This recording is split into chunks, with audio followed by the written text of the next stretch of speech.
प्रयत्न करण्याचा प्रयत्न करतोय. असं नाही पैशाला किंमत आहे, तेवढंही पैशाला किंमत त्या ठिकाणी दिल्या जात नाही, तेवढं साधनेला किंमत दिल्या जाते. म्हणून ही नारळ जी चालणार आहे ना, एक तासामध्ये जसा 2 तासाला गर्दा होणारच आहे. ते म्हणले बॉयलर पेटवायला चालले काय की मी प्रदीपरावला भेटलो.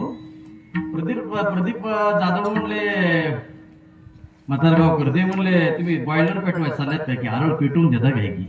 आरळ पेटत नाही, आरळ हरिभजनामध्ये पेटलं पाहिजे, साधनेमध्ये पेटलं पाहिजे.